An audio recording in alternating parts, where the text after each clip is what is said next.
మన ఇంట్లో శుభ్రంగా ఉండేటప్పుడు మాత్రమే శ్రీ మహాలక్ష్మి అనుగ్రహం కలుగుతుంది. కానీ కొన్ని ఇళ్లల్లో మాత్రం స్త్రీలు ఎప్పుడూ వాదన చేస్తూ రోదిస్తూ ఉంటారు. అలాంటి వారి ఇంట లక్ష్మీదేవి అడుగుపెట్టదు. మరి కొందరు ఎంగిలి గిన్నెలు, కంచాలు వంటి వాటిని రాత్రిపూట కడగకుండా అలాగే ఉంచుతారు. ఇలాగా ఎంగిలి కంచాలు ఇంటిలో ఉన్నప్పుడు లక్ష్మీదేవి మన ఇంట్లో ప్రవేశించదు.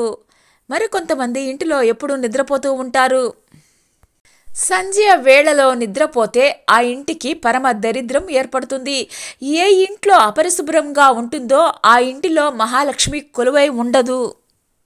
లక్ష్మీదేవి మన ఇంట్లో తాండవం చేయాలంటే మన ఇంటి పరిసరాలలో శుభ్రంగా ఉంచుకొని నిత్య దీపారాధన చేయాలి.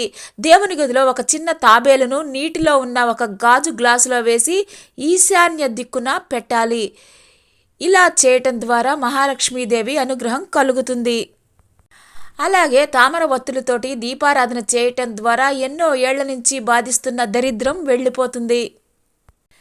ప్రతిరోజు సంధ్యా సమయంలో తామర ఒత్తులు గుమ్మాలకి ఇరువైపులా వెలిగించాలి. అంతేకాకుండా 13 తామర ఒత్తులు కలిపి ఒక ఒత్తిలాగా తయారు చేయాలి.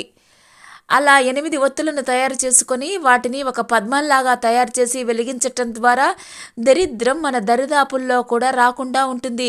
ఆర్థిక ఇబ్బందులు, ఈతి బాధలు తొలగిపోతాయి.